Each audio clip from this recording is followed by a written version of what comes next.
Ok, bonjour à tous. Je suis designer textile, designer artiste. Je travaille en tant qu'indépendante depuis maintenant 7 ans. Donc j'ai commencé mon cursus par l'ESSAD de Reims, que j'ai quitté en 2007, sur ce projet, qui est un travail autour de la construction d'un objet de manière souple et liquide, puisque je travaille uniquement avec de la colle et du fil. Je le montre parce que ce que je retiens finalement de mes années à l'ESSAD, c'était comme ça une approche extrêmement libre de la matière, sans technique, mais avec cette capacité sur chaque projet de se sentir extrêmement libre, avoir une approche extrêmement ouverte, sans spécialité. Et j'ai eu besoin, au cours des 3 ans que j'ai passés ici, de canaliser un peu toute cette énergie et toute cette liberté en allant chercher une technique et un savoir-faire que je suis allée chercher au sein des ateliers de l'ENSI, qui s'appelait à l'époque l'ANAT. Donc ça, c'est pas une photo des ateliers de l'ANAT, mais c'est mon atelier où je travaille chez moi, Aubervilliers. C'est une formation, l'ANAT, donc j'y suis rentrée en 2007, qui se fait sur 3 ans. On apprend à travailler à partir du fil pour construire des matériaux ou des matières ou textiles, et principalement avec des techniques de tissage, de maille aussi. Mais en tout cas, moi, ce que je retiens, c'est principalement cette partie tissage. Ce qu'il faut savoir, c'est que le tissage, c'est du croisement de fils dans 2 sens, vertical, horizontal, qui peut sembler comme ça quelque chose de très, très restrictif, et en même temps, avec le nombre de paramètres sur lesquels on peut jouer, c'est-à-dire de la matière, du fil, du nombre de fils, des matériaux qu'on va passer dedans, est extrêmement ouvert. Donc finalement, je suis passée quelque chose de très, très, très ouvert et de très, très libre à quelque chose de beaucoup plus cadré. Et je pense que, en tout cas pour moi, ça a été le bon sens dans lequel il fallait le faire. Donc là, pour vous montrer juste un petit peu le principe, voilà comment on échantillonne. Chaque fil est pris séparément, c'est une approche, je ne vais pas rentrer dans les détails techniques, mais bon, en tout cas, voilà plus ou moins l'outil que j'ai avec lequel je travaille. Matière ouverte, c'est le nom que j'avais donné à mon diplôme, donc à la sortie de l'ENSI en 2010, et qui finalement m'a servi aussi pour commencer mon parcours en tant que créateur indépendant, créateur, designer, artiste. C'est assez ouvert aussi, pareil. L'idée j'avais créé pour ce diplôme l'idée de mon diplôme était de dire, voilà, je vais créer une matériothèque textile, parce que je suis un designer, pas forcément que de produits, mais de matériaux, et c'est aussi une des étapes de la création dans nos métiers. Et donc j'ai donc créé des matériaux à forte valeur ajoutée, et la démarche que je m'étais donnée pour commencer là-dedans était de me dire, je vais travailler dans le domaine de l'architecture. L'architecture, pourquoi le lien avec le textile, c'est que le textile représente pour moi quelque chose d'assez ouvert, c'est quelque chose de souple, c'est quelque chose de poreux, donc c'est en alternative aux constructions rigides qu'on connaît actuellement. Ça crée des tas d'espaces à la fois. Là, c'est quelques thématiques. C'est extrait tout ça de mon travail de diplôme, de mémoire. Là, c'était plus la partie journal sur des choses qui m'avaient amené sur la matériothèque. Bon, bref, je passe. Et donc, pour créer cette matériothèque, pour rester dans le domaine de l'architecture, j'avais focalisé mon travail sur une recherche sur l'isolation thermique, l'isolation phonique et la filtration de la lumière, en cherchant à la fois des matériaux qui étaient susceptibles de répondre à ces 3 problématiques, les problématiques de base en architecture, mais aussi des principes de fonctionnement. C'est-à-dire que, par exemple, sur l'isolation thermique, il y a des matériaux existants, mais principalement, il faut savoir que ce qui est le plus isolant, ça va être de l'air sec. Et je vous passe les détails, mais dans ces 3 axes-là, j'avais de cette manière-là essayé de récupérer plein de matériaux, plein de principes de fonctionnement pour rapidement commencer à échantillonner sur le métier à tisser, tester des choses et voir sur quoi j'arrivais. Donc comme ça, une approche pareille. Au départ, quelque chose de très très libre, et rapidement passer sur le métier à tisser pour matérialiser tous ces principes et voir sur quoi j'arrivais. Ce que je vous montre là, c'est le résultat de cette recherche-là. Donc c'est une matériothèque. Là, on est sur un produit qui, au départ, par exemple la tresse, vous voyez, les bulles que j'avais sélectionnées, je voulais créer des contenants d'air, donc de l'air sec, pour isoler thermiquement. Il se trouve que finalement, au fur et à mesure de mes allers-retours entre la partie théorie de pourquoi j'avais sélectionné ces matériaux-là et le résultat sur lequel j'arrivais sur le métier à tisser, il se trouve que finalement, le résultat qui était créé, à savoir là une surface comme ça, c'est plus une surface poreuse et amortissante. Et donc un matériau qui n'est pas forcément isolant thermique, puisque justement il est complètement poreux, mais qui était plutôt un matelas d'assises pour créer, notamment maintenant, ce qui s'adresserait plutôt à un domaine qui est le domaine médical, puisqu'on est sur un matériau qui va être une propriété notamment respirante, qui en fait peut solutionner des questions de prévention des escarres. Donc voilà, on part de l'architecture et on arrive finalement dans le médical. Là, pareil, la chambre à air, c'est de la chambre à air de vélo qui est retissée, la chambre à air de vélo usagée, recyclée, redécoupée et qui est transformée en surface. Il se trouve que le tissage et l'armure utilisée faisait que j'arrivais sur un matériau alvéolé, donc finalement plus propice à de l'isolation phonique, et en même temps avec la densité du caoutchouc, pareil, on est plus sur de l'isolation phonique, mais aussi de l'antidérapant, un petit peu amortissant et isolant phonique. Et ça, actuellement, je reviendrai là-dessus après, mais toutes les matières qui sont là ont maintenant une résonance ne sont pas forcément des produits qui sont sur le marché, mais qui sont en cours de développement. C'est un travail très long, parce que ça, c'est quand même en 2010 que je l'ai fait. On est en 2017. Trouver le moyen de développer et le moyen de donner une réalité à ces produits-là, ce qui est quelque chose qui me tient à cœur, ça prend énormément de temps. Il faut pouvoir le financer, il faut trouver le client qui va être intéressé. Et en plus, c'est une étape qui est uniquement du matériau, on n'est pas forcément déjà sur du produit. Donc tout ça est en cours.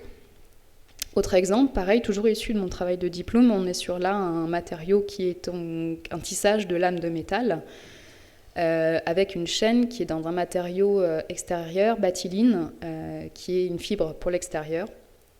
Et l'idée, c'était là, le matériau métal avait été sélectionné pour ses propriétés justement dans la partie filtration de la lumière, qui était utilisée pour réfléchir tout ce qui était rayons UV. Et en même temps, la manière dont il est tissé laissait passer la lumière. Donc l'idée, c'est d'avoir comme ça un tissu climatisant pour l'extérieur qui viendrait filmer les infrarouges, envoyer une partie des infrarouges, mais qui laisserait rentrer la lumière. Donc, comme un tamis extérieur, à lumière et à chaleur. Là, on est sur de la dentelle. L'idée, c'était de retravailler le matériau feutre utilisé pour l'isolation phonique et de le retravailler avec de la dentelle pour limiter les pénétrations de poussière et en même temps venir le tatouer presque et lui donner un nouvel aspect aussi, donner de la densité à la dentelle qui est quelque chose d'assez plutôt utilisé pour de la mode, et là venir recréer comme ça un matériau plus dense pour l'architecture, donc pour de l'isolation phonique. Et ça c'est pareil, c'est en développement.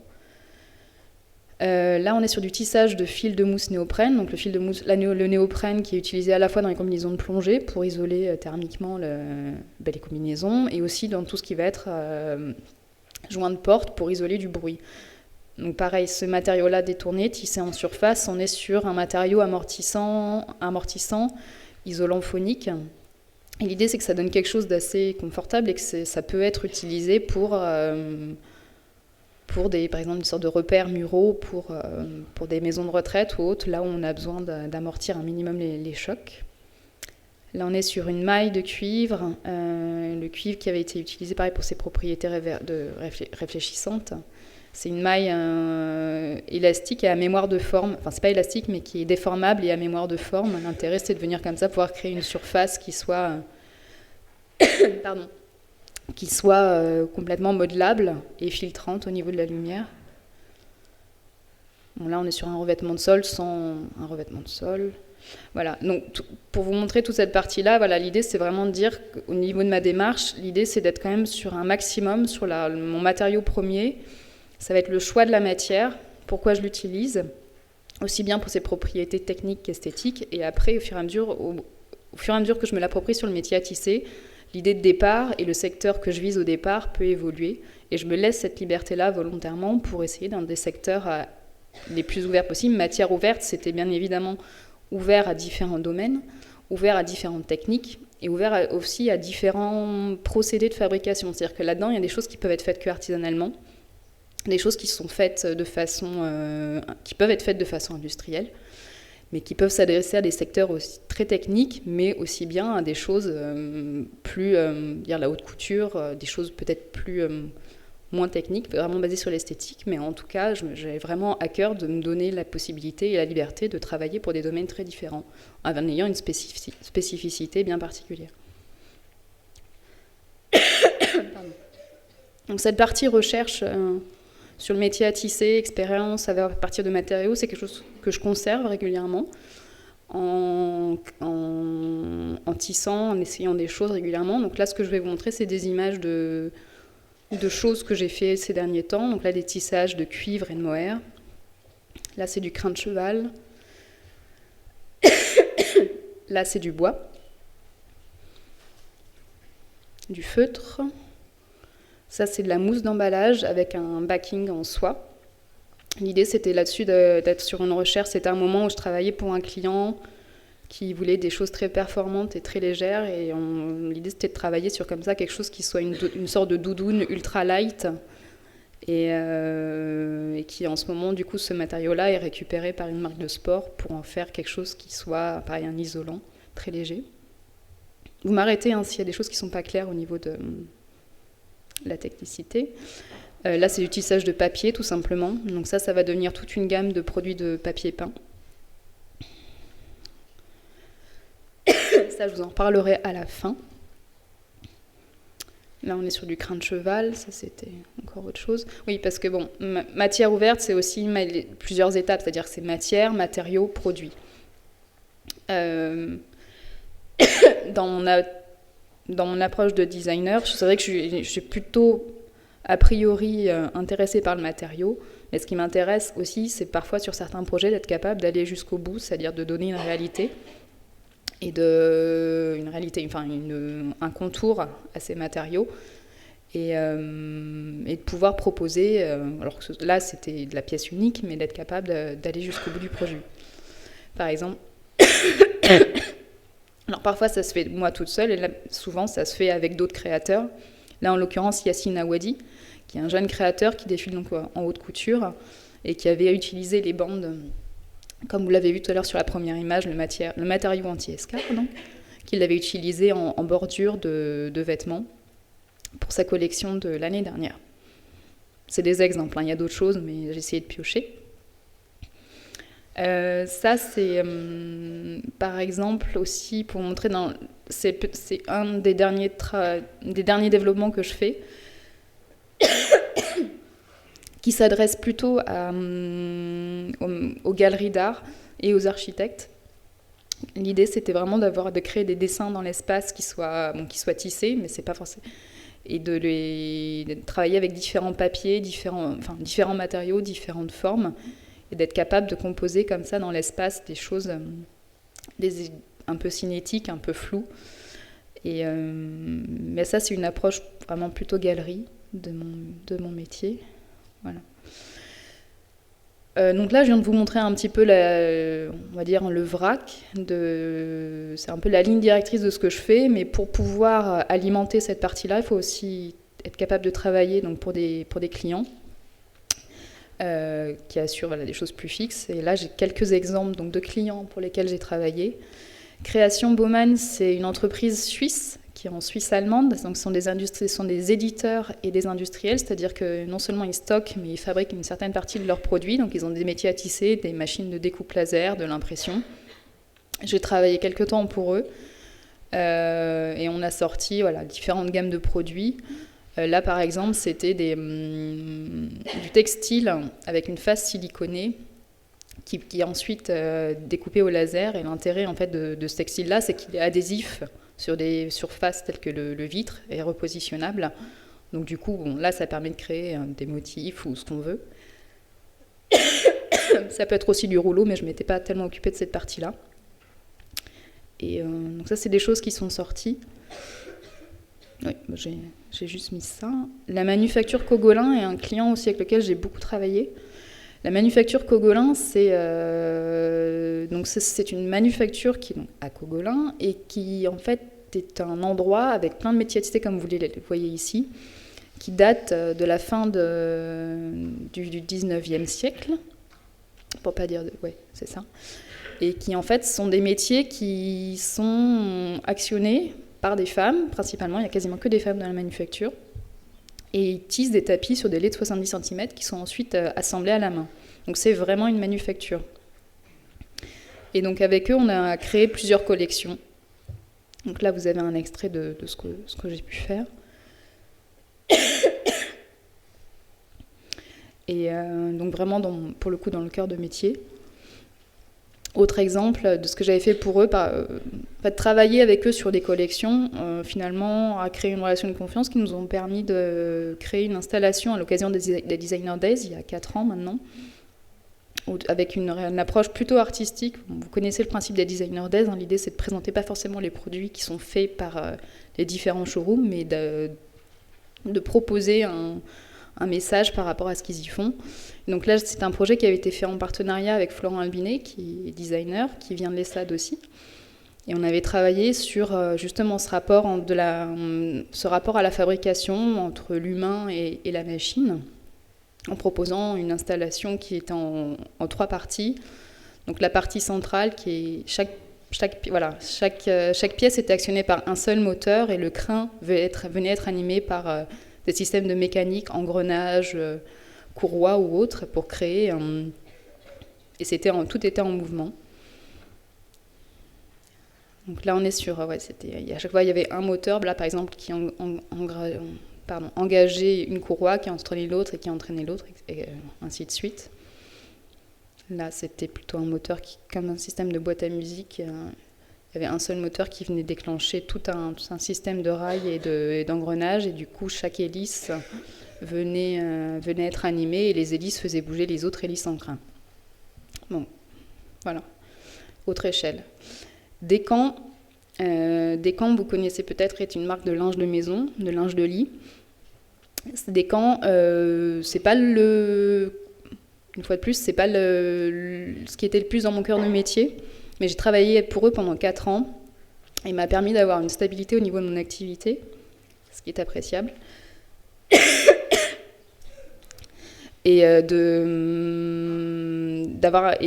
Donc je reviens là-dessus. Descamps donc, est un éditeur de linge de maison, donc linge de lit, linge de bain.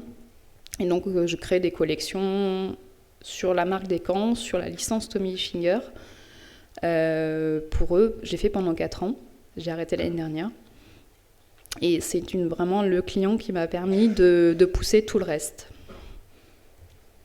Et pour finir, sur l'année 2017, qui est professionnellement un peu un tournant pour moi, puisque je commence à travailler après 6 années en tant qu'indépendante.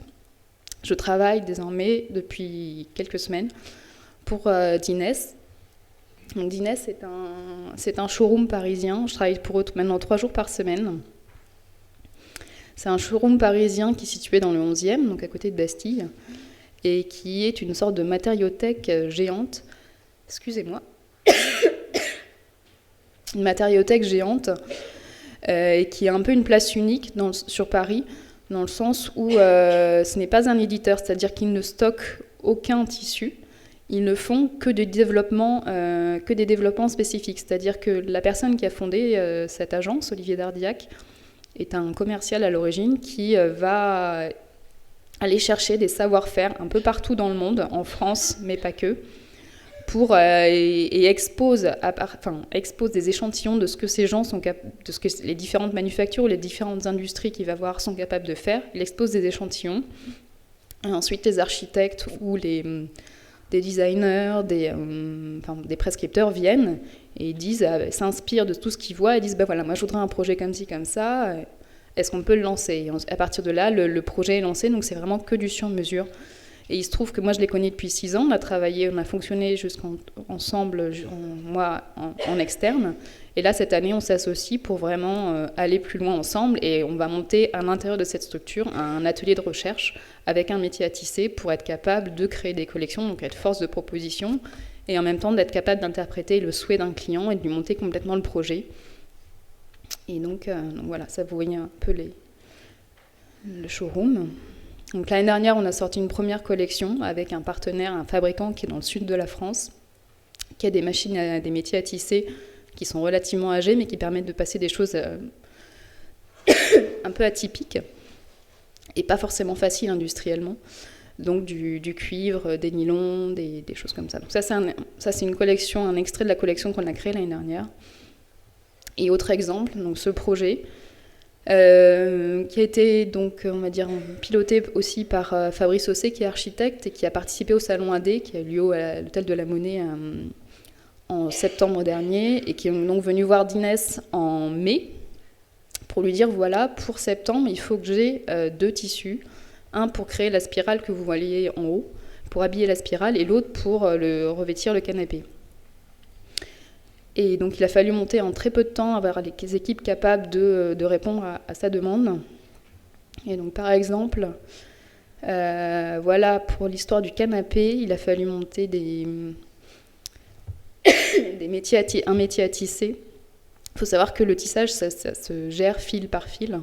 Il a fallu trouver l'industriel qui accepte de monter un métier spécial avec un dégradé de couleur noyé dans le sens de la chaîne, et de tisser des 50 mètres de tissu, qui est une quantité relativement petite pour un industriel, même très petite.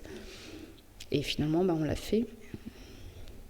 Et pareil, là, donc pour revêtir la spirale que vous voyez en haut, là, il a fallu tisser sur des lames de métal, sur des métiers à tisser qui faisaient 6 mètres de large. Donc ça, on les a trouvés au Népal. Donc ça a été tissé au Népal, il a fallu envoyer toute la marchandise et que ça revienne pour concevoir cette spirale. Et donc voilà l'aventure d'Inès qui commence pour 2017 avec, j'espère, tout autant de projets. Voilà un aperçu de ce que je fais.